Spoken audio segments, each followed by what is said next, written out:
ವಕೀಲರೊಬ್ಬರ ಆಫೀಸಲ್ಲಿ ಒಬ್ಬ ವ್ಯಕ್ತಿ ಸಿಕ್ಕಾಪಟ್ಟೆ ಕೋಪದಿಂದ ಒಳಗಡೆ ಪ್ರವೇಶ ಮಾಡ್ತಾನೆ. ಅದು ಹೆಸರಾಂತ ವಕೀಲರ ಒಂದು ಆಫೀಸ್ ಆಗಿರುತ್ತೆ.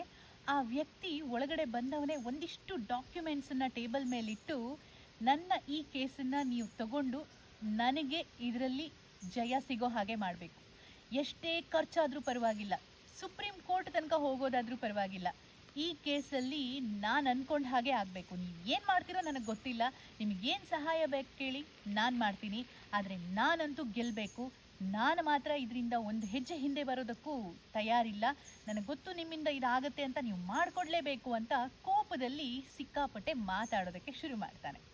ಆಗ ಆ ವಕೀಲರು ಅವನ ಜೊತೆಯಲ್ಲಿ ತುಂಬ ಶಾಂತ ಚಿತ್ತದಿಂದ ಹೀಗೆ ಹೇಳ್ತಾರೆ, ಸರಿ, ಖಂಡಿತ ನಾನು ಈ ಕೇಸನ್ನು ತಗೊಳ್ತೀನಿ, ಒಂದು 4 ದಿನ ಬಿಟ್ಟು ನೀವು ಬರ್ಬೋದಾ ಅಂತ ಕೇಳ್ತಾನೆ.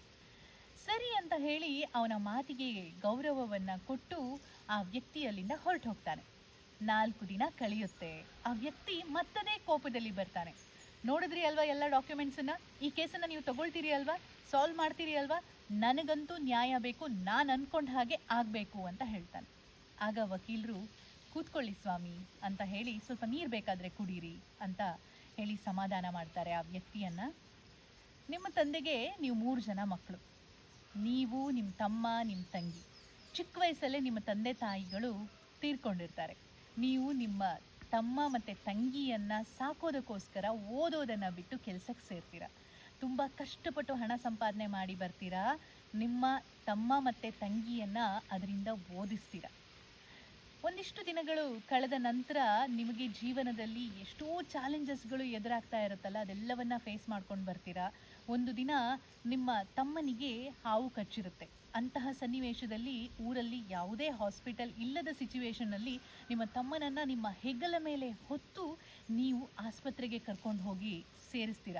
ವೈದ್ಯರು ಹೇಳ್ತಾರೆ, ನೀವು ಸರಿಯಾದ ಸಮಯಕ್ಕೆ ಕರ್ಕೊಂಡು ಬಂದಿದ್ದಕ್ಕಾಗಿ ನಿಮ್ಮ ತಮ್ಮನ ಪ್ರಾಣ ಉಳಿತು ಅಂತ.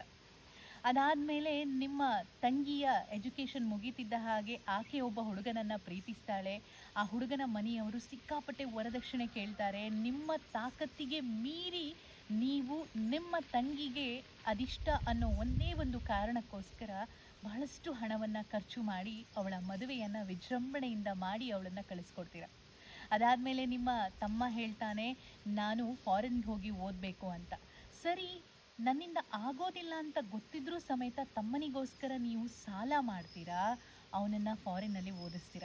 ಅಲ್ಲಿ ಓದಿ ಬಂದಂತಹ ಆತ ನೌಕರಿಯನ್ನು ಮಾಡೋದಕ್ಕೆ ಶುರು ಮಾಡ್ತಾನೆ. ಅದಾದ ಮೇಲೆ ಒಂದು ಹುಡುಗಿಯನ್ನು ಪ್ರೀತಿ ಮಾಡಿದ್ದೀನಣ್ಣ, ಅವಳನ್ನು ಮದುವೆ ಆಗಬೇಕು ಅಂತಿದ್ದೀನಿ ಅಂತ ಹೇಳಿದಾಗ ನೀವು ಅವನಿಗೆ ಮದುವೆಯನ್ನು ಕೂಡ ಮಾಡ್ತೀರಾ, ಅದು ನಿಮ್ಮದೇ ಒಂದು ಖರ್ಚಿನಲ್ಲಿ. ಹೀಗಿರುವಾಗ ಮುಂದೊಂದು ದಿನ ತಮ್ಮ ತನ್ನ ಸಂಬಳದಲ್ಲಿ ಒಂದಿಷ್ಟು ಹಣವನ್ನು ಸಂಸಾರಕ್ಕೆ ಅಂತ ಕೊಡ್ತಾನೆ ಅಂತ ನೀವು ಅಂದ್ಕೊಂಡಿರ್ತೀರ. ಆದರೆ ನಿಮ್ಮ ತಮ್ಮ ಯಾವುದೇ ಹಣವನ್ನು ಕೊಡೋದಿಲ್ಲ. ನೀನು ಏನಾದರೂ ಸಹಾಯ ಮಾಡಬಾರ್ದ ಕುಟುಂಬಕ್ಕೆ ಅಂತ ಕೇಳಿದಾಗ ಅವನು ಹೇಳ್ತಾನೆ, ಅಣ್ಣ, ನನ್ನ ಹತ್ರ ಸಹಾಯ ಮಾಡುವಷ್ಟು ಸ್ಯಾಲ್ರಿ ಏನೂ ಬರ್ತಾ ಇಲ್ಲ ನನಗೆ, ನಾನು ತುಂಬ ಕಷ್ಟದ ಪರಿಸ್ಥಿತಿಯಲ್ಲಿದ್ದೀನಿ, ಅದಕ್ಕೋಸ್ಕರ ನನಗೇನು ಕೊಡೋದಕ್ಕಾಗೋದಿಲ್ಲ ನಿನಗೆ ಅಂತ ಹೇಳ್ತಾನೆ. ಆಗಲೂ ನೀವು ಸುಮ್ಮನಾಗ್ತೀರ. ಅದಾದ ಮೇಲೆ ನಿಮಗೊಂದು ದೊಡ್ಡ ಸಮಸ್ಯೆ ಬರುತ್ತೆ. ಅಂತಹ ಸಂದರ್ಭದಲ್ಲೂ ಕೂಡ ನಿಮ್ಮ ತಮ್ಮ ನಿಮ್ಮ ತಂಗಿಯಿಂದ ಯಾವುದೇ ಸಹಾಯ ನಿಮಗೆ ಸಿಗೋದಿಲ್ಲ. ಆದರೂ ನೀವು ಮತ್ತೆ ಪುನಃ ನಿಮ್ಮ ತಮ್ಮನನ್ನು ಕೇಳೋದಕ್ಕೆ ಹೋಗೋದಿಲ್ಲ. ಯಾಕಂದರೆ ಆತ ಈಗಾಗಲೇ ಹೇಳಿರ್ತಾನೆ, ನನ್ನ ಒಂದು ಸಂಬಳ ಅಷ್ಟು ಸಾಲೋದಿಲ್ಲ, ನನ್ನ ಖರ್ಚಿಗೇನೆ ಸಾಕಾಗದಂಥ ಪರಿಸ್ಥಿತಿ ಅಂತ. ಹಾಗಾಗಿ ಅವನನ್ನು ಕೇಳೋದಿಲ್ಲ. ಮತ್ತೆ ಅಕ್ಕಪಕ್ಕದಲ್ಲಿ ಸಾಲ ಸೋಲ ಮಾಡ್ಕೊಂಡಿರ್ತೀರಾ. ನಿಮ್ಮ ಕಷ್ಟದ ಪರಿಸ್ಥಿತಿಯಲ್ಲಿ ನೀವು ಹೀಗೆ ಬದುಕ್ತಾ ಇರುವಾಗ ಇದ್ದಕ್ಕಿದ್ದ ಹಾಗೆ ನಿಮ್ಮ ತಮ್ಮ ಒಂದು ಫ್ಲ್ಯಾಟ್ ತಗೊಂಡಿದ್ದಾನೆ ಅನ್ನುವಂತಹ ವಿಚಾರ ನಿಮಗೆ ಗೊತ್ತಾಗುತ್ತೆ. ನೀವು ತಮ್ಮನನ್ನು ವಿಚಾರಿಸ್ತೀರಾ, ಈ ಫ್ಲ್ಯಾಟ್ ತಗೊಂಡಿಯಲ್ಲ, ಹಣ ಎಲ್ಲಿಂದ ಬಂತು ಅಂತ. ಸಾಲ ಮಾಡಿ ತಗೊಂಡೆ, ಬ್ಯಾಂಕ್ ಲೋನ್ ಮಾಡಿ ತಗೊಂಡೆ ಅಂತ ಅವನು ಹೇಳ್ತಾನೆ. ಆದರೆ ನಿಮಗೆ ನಂತರ ಗೊತ್ತಾಗತ್ತೆ, ಅದು ಲೋನ್ ಮಾಡಿ ತಗೊಂಡಿರುವಂತಹ ಫ್ಲ್ಯಾಟ್ ಅಲ್ಲ, ಅವನು ತನ್ನ ಹಣವನ್ನು ಕೂಡಿಟ್ಟು ತಗೊಂಡದ್ದು ಅಂತ. ನೀವು ಕಷ್ಟದ ಪರಿಸ್ಥಿತಿಯಲ್ಲಿದ್ದಾಗ ಅಲ್ಪ ಸ್ವಲ್ಪವೂ ಸಹಾಯ ಮಾಡದೇ ಇರುವಂತಹ ಆತ ಅವನಿಗೋಸ್ಕರ ಮನೇನ ತಗೊಂಡ. ನೀವು ಕಟ್ಟಿದಂತಹ ಮನೆ ಮಾರುವಂಥ ಪರಿಸ್ಥಿತಿ ಬಂದಾಗಲೂ ಆ ಮನೆಯನ್ನು ನಿಮ್ಮಿಂದ ಉಳಿಸ್ಕೊಳ್ಳೋದಕ್ಕಾಗಲಿಲ್ಲ. ಅದಾಗಿ ಸ್ವಲ್ಪ ದಿನದಲ್ಲಿಯೇ ನಿಮ್ಮ ತಮ್ಮ ನಿಮ್ಮ ಹತ್ರ ಪಾಲು ಕೇಳೋದಕ್ಕೆ ಬರ್ತಾರೆ. ನಿಮಗೆ ಆಶ್ಚರ್ಯ ಆಗುತ್ತೆ. ಯಾಕಂದರೆ ಪಿತ್ರಾರ್ಜಿತ ಆಸ್ತಿಯಲ್ಲಿ ಏನೇನಿದೆಯೋ ಅದೆಲ್ಲ ಅವರನ್ನು ಓದಿಸುವಾಗ, ತಂಗಿಗೆ ಮದುವೆ ಮಾಡುವಾಗ, ತಮ್ಮನ ಮದುವೆ ಸಂದರ್ಭ, ಇಂಥದೆಲ್ಲ ಸಂದರ್ಭದಲ್ಲಿ ಮಾರಿ ಆಗಿದೆ. ಉಳಿದಿದ್ದಂತಹ ಅಲ್ಪ ಸ್ವಲ್ಪ ಆಸ್ತಿಯಲ್ಲೂ ಪಾಲು ಕೇಳೋದಕ್ಕೆ ಅಂತ ಬಂದಾಗ ನಿಮಗೆ ಕೋಪ ಬರುತ್ತೆ. ಇದೆಲ್ಲವನ್ನ ನೋಡಿದ ನೀವು ಜೀವನದಲ್ಲಿ ಬೇಸತ್ತು ಈಗ ತಮ್ಮ ತಗೊಳ್ತಾ ಇರುವಂತಹ ಫ್ಲ್ಯಾಟ್ ಮೇಲೆ ಸ್ಟೇ ಆರ್ಡರನ್ನು ತರೋದಕ್ಕೆ ನೋಡ್ತಾ ಇದ್ದೀರಾ. ಅದು ಹೇಗಾದರೂ ಮಾಡಿ ನಿಲ್ಲಬೇಕು, ಅವನಿಗೆ ತೊಂದರೆ ಆಗಬೇಕು ಅನ್ನೋ ಕಾರಣಕ್ಕೆ ಕೋರ್ಟ್ಗೆ ಹೋಗ್ತಾ ಇದ್ದೀರಾ. ಈಗ ನೀವು ನ್ಯಾಯ ಸಿಗಬೇಕು ಅಂತ ಬಂದಿರೋದೇನೋ ಸರಿ, ಆದರೆ ಒಂದು ಮಾತನ್ನು ನನಗೆ ಹೇಳಿ, ನಿಮ್ಮ ಜೀವನದಲ್ಲಿ ನೀವು ನಿಮ್ಮ ತಂಗಿಗೋಸ್ಕರ ತಮ್ಮನಿಗೋಸ್ಕರ ಪಟ್ಟಂತಹ ಕಷ್ಟ, ಆ ದಿನಗಳನ್ನು ನೆನಪು ಮಾಡ್ಕೊಳ್ಳಿ. ಕಳೆದು ಹೋದಂತಹ ದಿನಗಳನ್ನು ನಿಮ್ಮಿಂದ ವಾಪಸ್ ತರೋದಕ್ಕೆ ಸಾಧ್ಯನಾ ಅನ್ನುವಂಥ ಪ್ರಶ್ನೆಯನ್ನು ಮಾಡ್ತಾರೆ. ಆಗ ಇಲ್ಲ, ಖಂಡಿತ ಸಾಧ್ಯ ಇಲ್ಲ ಅನ್ನುವಂತಹ ಉತ್ತರ ಬರುತ್ತೆ. ಆ ದಿನ ನೀವು ನಿಮ್ಮ ತಮ್ಮನನ್ನು ಹಾವು ಕಚ್ಚಿದಾಗ ಹೆಗಲ ಮೇಲೆ ಹೊತ್ತು ಓಡಿದಂತಹ ಒಂದು ಸಂದರ್ಭವನ್ನು ನೆನಪು ಮಾಡ್ಕೊಳ್ಳಿ. ಆ ಒಂದು ದಿನ ನಿಮಗೆ ನಿಮ್ಮ ತಮ್ಮನ ಮೇಲೆ ಎಷ್ಟು ಪ್ರೀತಿ ಇತ್ತು, ಆ ಪ್ರೀತಿಯ ಆ ದಿನಗಳನ್ನು ನಿಮಗೆ ನೆನಪು ಮಾಡಿಕೊಂಡಾಗ ಈಗಲೂ ನಿಮ್ಮ ತಮ್ಮನ ಮೇಲೆ ಕೇಸ್ ಹಾಕಬೇಕು, ತಮ್ಮನಿಗೆ ತೊಂದರೆ ಕೊಡಬೇಕು ಅಂತ ನಿಮಗೆ ಅನಿಸುತ್ತಾ ಅಂತ ಕೇಳ್ತಾರೆ. ಆಗ ಅವನಲ್ಲಿ ಮಾತುಗಳಿರೋದಿಲ್ಲ. ನಿಮ್ಮ ತಂಗಿಯನ್ನು ಮದುವೆ ಮಾಡಿ ಕಳಿಸಿದ್ರಿ, ತಂಗಿ ತುಂಬ ಚೆನ್ನಾಗಿರಬೇಕು ಅನ್ನುವಂಥ ಕನಸನ್ನೆಲ್ಲ ಕಂಡಿದ್ರಿ, ತುಂಬ ಚಿಕ್ಕ ವಯಸ್ಸಲ್ಲಿ ನೀವೇ ಸ್ವತಃ ಅವ್ರಿಗೆ ಊಟ ಮಾಡಿಸ್ತಾ ಇದ್ರಿ, ಅವರೆಲ್ಲ ಕೆಲಸವನ್ನು ಮಾಡ್ತಾ ಇದ್ರಿ, ನಿಮ್ಮ ಸಂಸಾರ ಅನ್ನುವಂಥದ್ದು ಊರಿಗೆ ಮಾದರಿಯಾಗಿತ್ತು. ಆ ದಿನಗಳನ್ನೆಲ್ಲ ಮತ್ತೆ ವಾಪಸ್ ತರೋದಕ್ಕೆ ಸಾಧ್ಯವಾ ಅಂತ ಕೇಳಿದಾಗ ಅವರ ಮನಸ್ಸು ಹಂತ ಹಂತವಾಗಿ ಬದಲಾಗ್ತಾ ಹೋಗುತ್ತೆ. ಹೌದಲ್ವಾ, ನಾನು ನನ್ನ ತಮ್ಮ ತಂಗಿಯನ್ನು ಪ್ರೀತಿಸ್ತಾ ಇದ್ದೆ ಆವಾಗ ಅಂತ. ಹೌದು, ಅದೇ ಸತ್ಯ. ಈಗ ನೀವು ಕೇಸ್ ಹಾಕ್ತೀರಾ, ಒಂದಿಷ್ಟು ವರ್ಷಗಳ ಕಾಲ ಕೋರ್ಟಲ್ಲಿ ಹೋರಾಟ ಮಾಡ್ತೀರಾ, ನ್ಯಾಯ ನಿಮಗೆ ಸಿಗ್ಬೋದು, ಸಿಗದೇನೂ ಹೋಗ್ಬೋದು. ಆದರೆ ಆ ಸಮಯ ನೀವು ವ್ಯರ್ಥ ಮಾಡ್ಕೋತಾ ಇದ್ದೀರಲ್ವ, ಅದನ್ನು ಮತ್ತೆ ವಾಪಸ್ ತೊಗೊಂಡು ಬರೋದಕ್ಕಾಗುತ್ತಾ ನಿಮಗೆ ಅಂತ ಪ್ರಶ್ನೆ ಕೇಳಿದಾಗ ಖಂಡಿತ ಇಲ್ಲ ಅಂತ ಹೇಳ್ತಾರೆ. ಆಗ ಆ ವಕೀಲರು ಹೇಳ್ತಾರೆ, ನೋಡಿ, ನೀವು ನಿಮ್ಮ ತಮ್ಮ ತಂಗಿಗೆ ಸಂಸ್ಕಾರ ಕೊಟ್ಟು ಪ್ರೀತಿಯಿಂದ ಬೆಳೆಸಿದ್ರಿ, ಆದರೆ ಅವರದನ್ನು ಉಳಿಸ್ಕೊಳ್ಳಿಲ್ಲ. ನೀವು ಕಷ್ಟದಲ್ಲಿದ್ದಾಗ ನಿಮಗೆ ಸಹಾಯ ಮಾಡಲಿಲ್ಲ, ಇದು ಸತ್ಯ. ಆದರೆ ಆ ಒಂದು ಜಿದ್ದಿಗಾಗಿ ನೀವು ಅವರ ಮೇಲೆ ಸೇಡು ತೀರಿಸಿಕೊಳ್ಳುವಂಥ ಸಮಯದಲ್ಲಿ ನಿಮ್ಮ ಮಕ್ಕಳನ್ನು ಬೆಳೆಸೋದನ್ನು, ನಿಮ್ಮ ಸಂಸಾರವನ್ನು, ನೀವು ಬದುಕೋದನ್ನು ಮರಿತೀರ. ಇದರಿಂದ ನಿಮ್ಮ ಸಂಸಾರದ ಮೇಲೆ ಇದು ಸಮಸ್ಯೆಯನ್ನು ತರುತ್ತೆ. ನಿಮ್ಮ ಮಕ್ಕಳಿಗೆ ನೀವು ಸಂಸ್ಕಾರವನ್ನು ನೀಡೋದಕ್ಕೆ ಶುರು ಮಾಡಿದ್ರೆ, ನಿಮ್ಮ ಮಕ್ಕಳನ್ನು ಪ್ರೀತಿಸೋದಕ್ಕೆ ಶುರು ಮಾಡಿದ್ರೆ, ಅವರು ಇನ್ನೂ ಓದ್ತಾ ಇದ್ದಾರೆ, ಅವರ ವಿದ್ಯಾಭ್ಯಾಸದ ಬಗ್ಗೆ ಯೋಚನೆ ಮಾಡಿ. ತಮ್ಮ ತಂಗಿರಂತೂ ಆಗೋಯ್ತು, ಅವರು ಹೊರಗಡೆ ಹೋಗಿ ಆಯಿತು, ಇನ್ನು ಅವರ ಜೀವನದಲ್ಲಿ ನನಗೇನೂ ಪಾಲಿಲ್ಲ, ಆದರೆ ನನ್ನ ಮಕ್ಕಳು ನನ್ನನ್ನು ನಂಬ್ಕೊಂಡಿದ್ದಾರೆ. ನೀವು ಬಹುಶಃ ಅವರಿಗೆ ಉತ್ತಮವಾದಂಥ ಸಂಸ್ಕಾರ ಕೊಟ್ಟರೆ ಅವ್ರು ಯಾವತ್ತೂ ದಾರಿ ತಪ್ಪುವಂಥ ಕೆಲಸ ಮಾಡೋದಿಲ್ಲ. ನಿಮ್ಮ ಅವಶ್ಯಕತೆ ಈಗ ಇರೋದು ನಿಮ್ಮ ಮಕ್ಕಳಿಗೆ. ನಿಮ್ಮ ತಮ್ಮ ತಂಗಿಯನ್ನೇನೋ ನೀವು ಸಲಹಿದ್ರಿ, ಆದರೆ ನಿಮ್ಮ ಮಕ್ಕಳು ಬೀದಿಗೆ ಬರ್ತಾರಲ್ವ. ನೀವು ಈ ಕೇಸು, ಕೋರ್ಟು, ಕಚೇರಿ ಅಂತ ಅಲೆದಾಡ್ತಾ ಇದ್ರೆ, ರಾತ್ರಿ ನಿದ್ದೆ ಇಲ್ಲದೆ ಕಳೀತಾ ಇದ್ರೆ, ನಿಮ್ಮ ಸಂಸಾರ ಸುಖವಾಗಿರೋದಕ್ಕೆ, ಖುಷಿಯಾಗಿರೋದಕ್ಕೆ ಸಾಧ್ಯನಾ ಅನ್ನುವಂಥ ಪ್ರಶ್ನೆಯನ್ನು ಮಾಡಿದಾಗ ಈ ವಕೀಲರ ಮಾತನ್ನು ಕೇಳಿ ಆತನಿಗೆ ಇದು ಹೌದು ಅಂತ ಅನಿಸೋದಕ್ಕೆ ಶುರುವಾಗುತ್ತೆ. ಆಮೇಲೆ ಆತ ಅಲ್ಲಿಂದ ತೆರಳ್ತಾನೆ.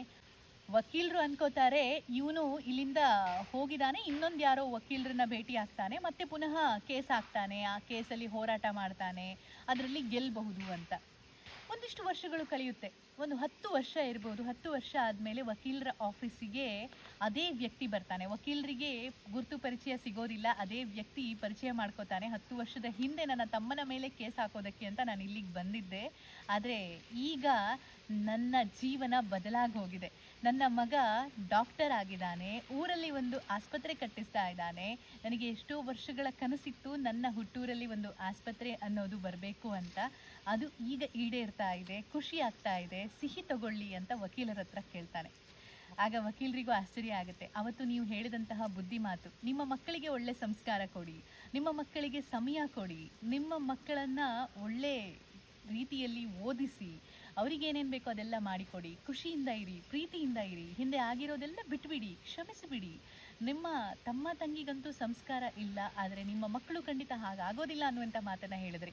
ಅದೇ ಮಾತು ಸಾಕಾಗಿತ್ತು ನನಗೆ. ಅಂದಿನಿಂದ ನನ್ನ ಯೋಚನೆಯ ದಿಕ್ಕು ಬದಲಾಯಿತು, ನನ್ನ ಕೋಪವನ್ನು ನಾನು ನನ್ನ ಶಕ್ತಿಯನ್ನಾಗಿ ಬದಲಾಯಿಸಿಕೊಂಡೆ, ನನ್ನ ಮಕ್ಕಳನ್ನು ಉತ್ತಮ ರೀತಿಯಲ್ಲಿ ಬೆಳೆಸಿದೆ. ಅದರ ಫಲಿತಾಂಶ ಈಗ ನನ್ನ ಕಣ್ಮುಂದಿದೆ. ಇದಕ್ಕೆಲ್ಲ ಕಾರಣ ನೀವೇ ಸ್ವಾಮಿ, ನಿಮಗೆ ನಾನು ಕೈ ಮುಗಿಬೇಕು, ನಿಜವಾಗ್ಲೂ ಸಾಷ್ಟಾಂಗ ನಮಸ್ಕಾರ ಮಾಡಬೇಕು ಅನ್ನುವಂತಹ ಒಂದು ಮಾತನ್ನು ಹೇಳಿದಾಗ ವಕೀಲರಿಗೂ ಖುಷಿಯಾಗಿರುತ್ತೆ. ನಾವು ಕೂಡ ಹಾಗೆ ಜೀವನದಲ್ಲಿ ಎಷ್ಟೋ ಸಲ ಕೋಪ ಮಾಡಿಕೊಂಡು ದ್ವೇಷದಿಂದ ಇವರನ್ನ ಒಂದು ಕೈ ನೋಡ್ತೀನಿ, ಅವ್ರನ್ನ ಸುಮ್ಮನೆ ಬಿಡೋದಿಲ್ಲ ಅಂತ ಹೋರಾಟ ಮಾಡ್ತೀವಿ. ಆದರೆ ಆ ಹೋರಾಟದ ಪ್ರತಿಫಲ ನಮ್ಗೇನು ಸಿಗುತ್ತೆ ಅಂತ ಕೇಳಿದ್ರೆ, ಕಳೆದುಕೊಳ್ಳೋದು ನಮ್ಮ ಆಯಸ್ಸನ್ನು, ನಮ್ಮ ಅಮೂಲ್ಯವಾದಂತಹ ಸಮಯವನ್ನು, ನಾವು ಖುಷಿಯಾಗಿ ಬದುಕಬಹುದಾದಂತಹ ಕ್ಷಣಗಳನ್ನು.